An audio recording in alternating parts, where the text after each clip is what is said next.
भैया वैसे मैं आपसे और कुछ नहीं कह सकता, लेकिन इतना निवेदन कर सकता हूँ कि हम जैसे भक्त, क्योंकि अब आने वाला समय कलयुग होगा, आपका दर्शन तो प्राप्त नहीं कर पाएंगे, लेकिन फिर भी हम जैसे भक्त किसके भरोसे रहेंगे। द्वारकाधीश भगवान कृष्ण ने कहा कि उद्धव, अभी ये हमारा जो स्वरूप कृष्ण के रूप में था, लेकिन कलयुग में मैं भागवत के स्वरूप में रहूं। ये भागवत कोई साधारण पोथी नहीं है, स्वयं पूर्ण प्राप्त पावन परमेश्वर भगवान कृष्ण का ही स्वरूप है। भागवत की पोथी जिस घर में रहती है और भगवान मान करके जो पूजा करते हैं, उनके घर में कभी अकाल मृत्यु जैसी घटनाएं नहीं होती, क्योंकि ये भगवत स्वरूप ही भगवान का स्वरूप ही है भगवान भागवत। उद्धव जी कहे कि हम लोग अब किसके सहारे रहेंगे, भगवान से निवेदन किए। उद्धव जी वहां से चले आए, अर्जुन आए, भगवान के चरणों में प्रणाम करते हैं। अर्जुन से भगवान ने कहा कि अर्जुन एक काम करो, तुम चले जाओ द्वारिका में जो बचे हैं उनको लेकर के तुम चले जाओ मथुरा, क्योंकि हमारे जाने के कुछ क्षणों के बाद में द्वारिका समुद्र में समाहित हो जाएगा, संपूर्ण द्वारिका समुद्र में विलीन हो जाएंगे। इसलिए आप जाकर के संपूर्ण द्वारका वासियों को मथुरा ले जाकर के पहुंचा। अर्जुन चले आए द्वारिकापुरी में, आंखों में आंसू भर करके, और इधर भगवान वटवृक्ष के नीचे बैठे हुए थे, अपना एक पैर के ऊपर पैर रख करके। एक बहेलिया आया और उसने देखा कि कोई मृग समझ करके और बाण सीधे भगवान के चरणों पर प्रहार किया, हुआ करके भगवान के चरणों में लगा और दौड़ करके जब आया तो देखता क्या है, ये तो द्वारिकाधीश है। चरणों में गिर करके प्रणाम कर प्रार्थना करने लगा, प्रभु हमसे गलती हो गई, हम समझ नहीं पाए, हम तो कोई मृग समझ करके बाण मारे। द्वारिकाधीश भगवान कृष्ण ने कहा कि हमारा तुम्हारा अब बदला पूर्ण हो गया, क्योंकि इस धरातल पर जो भी जन्म लेता है, भले ही मैं ब्रह्म हूं, लेकिन जो कर्म हम किए हैं उस कर्म का फल हमको भी भोगना पड़ेगा। कर्म कभी पीछा नहीं छोड़ता है, क्योंकि मैंने भी छुप करके तुमको बाण मारा था, उस समय तुम बाली थे, मैं राम के रूप में था, मैंने भी तुमको छुप करके ही बाण मारा था। आज तुमने हमको छुप करके बाण मारा, क्योंकि कर्म जो हमने किया था उसका फल तो हमको भोगना ही है। कर्म का फल जो भी इस मृत्यु लोक में आता है, जो भी अच्छा बुरा कर्म करता है, कर्म कभी पीछा नहीं छोड़ता, चाहे एक जन्म क्या लाखों जन्म लेते रहिए, जो किए हैं चाहे लाखों जन्मों में भोगना पड़े, भोगना तो आप ही को, तो कोई दूसरा तीसरा बेटा परिवार बेटे बेटा घर परिवार वाले नहीं भोगेंगे, जो हमने किया है वो हम ही को भोगना पड़ेगा। देखते देखते एक प्रकाश पुंज के रूप में भगवान और परिणित हुए, और देखते देखते प्रकाश ही पर समाप्त हो गया। श्री सुखदेव जी महाराज कहते हैं कि इस प्रकार से 7 दिनों तक मैंने तुमको संपूर्ण श्रीमद् भागवत की कथा सुनाई। और एक बात बताओ, क्या तुम अभी तक आप प्रश्न करते रहे और मैं उत्तर देता रहा, लेकिन तुमसे मैं अब एक प्रश्न करता हूँ, उसका उत्तर तुमको देना पड़ेगा। राजा परीक्षित ने कहा, महाराज पूछिए, क्या आप मरोगे? राजा परीक्षित ने कहा, जब हम जन्म ही नहीं लिए तो हम मरेंगे कहाँ? यही तो जानना है कि हम हैं कौन, हमारा वास्तविक स्वरूप क्या है। भागवत के माध्यम से जानना तो यही है कि हमारा वास्तविक स्वरूप क्या है। राजा परीक्षित ने कहा, जब हमने जन्म ही नहीं लिया तो हमारी मृत्यु कहाँ होगी? जन्म और मृत्यु तो इस शरीर का होता है।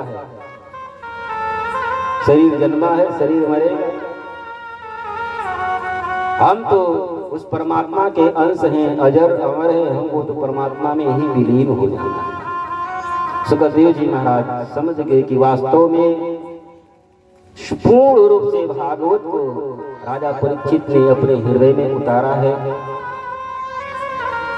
श्री सुखदेव जी महाराज के चरणों में साष्टांग प्रणाम करते हैं राजा परीक्षित। श्री सुखदेव जी महाराज वहीं से अंतर ध्यान हो गए। भगवान नारायण स्वयं विमान लेकर के आए, राजा परीक्षित को बैठाए और वैकुंठ धाम को लेकर के चले गए। राजा परीक्षित का केवल शरीर वहां पर पड़ा था। तक्षक सर्प आता है, डसता है, और ज्यों ही डसता है शरीर जलकर के राख हो जाता है। तक्षक सर्प डसता है, डसते ही शरीर जलकर के राख हो जाती है। इस प्रकार से श्रीमद् भागवत की कथा जो थोड़ा बहुत ज्ञान था और जो आप लोगों का स्नेह प्रेम मिलने से बोलने की जो शक्ति सामर्थ्य मिली, आप लोगों को सुनाने का हमने प्रयास किया। ना तो कोई मैं विद्वान हूँ और ना भागवताचार्य, बस आप लोगों का थोड़ा सा स्नेह प्रेम मिलता है तो उसे बोलने की शक्ति सामर्थ्य मिल जाती है तो थोड़ा बहुत बोल लेता है। और शास्त्र में एक बात ऐसे बताई गई है कि कथा सुनने के बाद में बिना दक्षिणा दिए उसका पुण्य नहीं मिलता। तो यहाँ पर पैसा ला करके दक्षिणा की बात मैं नहीं कर रहा हूँ, एक वचन आप लोगों को देना पड़ेगा दक्षिणा के।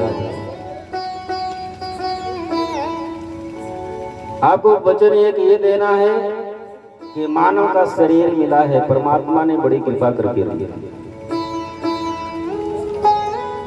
और इस शरीर की कीमत कोई नहीं लगा सकता। कहते हैं कि परमात्मा ने हमको क्या दिया, भगवान ने हमको क्या दिया। अरे भगवान ने इतना कीमती शरीर दिया, इसकी कीमत भी तो नहीं लगा सकता। कोई आए, कोई रिक्शा चालक हो या दिन भर मजदूरी करने वाला हो और उसे कोई आकर के, भले ही वो गरीब है, कोई आकर के कहे कि तुम मजदूरी करते हो, तुमको मैं 5 करोड़ रुपया दे रहा हूं और अपना तुम दोनों हाथ काट करके दे दो, तुमको मजदूरी नहीं करनी पड़ेगी, घर परिवार वाले 5 करोड़ में पूरा जीवन, कौन देगा? दे देगा क्या 5 करोड़ में दोनों हाथ काट देगा? शायद नहीं। कोई कितना भी गरीब हो, कोई आकर के कहे भैया अपनी आंख निकाल करके दोनों दे दो, मैं 10 करोड़ दे रहा हूँ, भले ही वो गरीबी झेल ले, लेकिन 10 करोड़ में आंख अपना निकाल करके नहीं देगा। जब आपके एक एक अंग की इतनी कीमत है तो ये शरीर मानव का कितना मूल्यवान है, इसका गोड़ा गणित लगा लीजिए। परमात्मा ने कितनी बड़ी कृपा की है। बड़े भाग्य मानुष सुर दुर्लभ सद ग्रंथन का पाकावा। ये मानव के शरीर के लिए देवता भी तरसते हैं।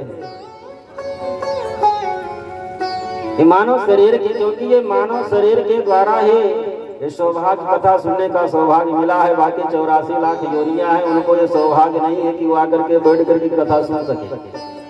जीवों में सबसे बड़ा हाथी होता है, लेकिन क्या हाथी भी वो ये सौभाग्य है कि वो बैठ कर कथा सुन सके, भगवान का भजन कर सके, वो दान पुण्य कर सके, तीर्थ यात्रा कर सके?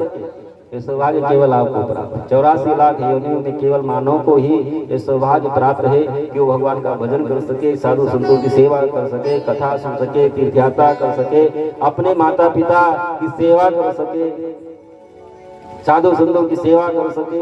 ये केवल सौभाग्य मानव को ही प्राप्त है। मांगना आप लोगों से इतना ही है कि 24 घंटे का समय है। 24 घंटा में यदि मान लीजिए 1-2 घंटा भगवान के भजन के लिए नहीं निकाल सकते, परमात्मा ने इतनी कृपा करके जो शरीर मानव का दिया है, उसके लिए मान लीजिए 2 घंटा का समय नहीं निकाल सकते, 15 मिनट का समय सब निकाल सकते, ज्यादा नहीं 15 मिनट बैठ करके 2 अगरबत्ती जला करके भगवान का ध्यान करते हुए केवल सीताराम सीताराम सीताराम केवल भगवान के पूर्ण रूप समर्पित होकर के कर लेंगे तो आपका भी कल्याण होगा। और आप यदि करते रहेंगे तो उससे शक्ति सामर्थ्य तो हमको भी मिलेगी, मैं भी उस शक्ति सामर्थ्य के द्वारा जो हमारा एक कार्य है भगवत कार्य है वो और अच्छे से कर पाऊंगा।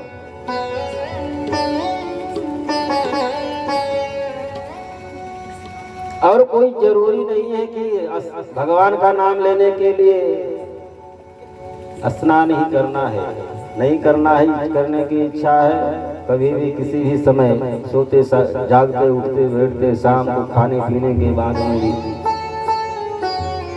15 मिनट। और बाकी भजन करना चाहो तो वैसे भी 24 घंटा कर सकते हो, करना चाहो तो काम करते रहिए, भगवान का भजन करते रहिए।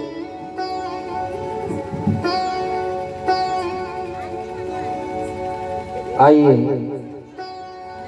अब एक छोटी सी भजन विदाई गीत और आगे का कार्यक्रम आचार्य जी आप लोगों को बताएंगे क्या है, जैसा निर्देश आचार्य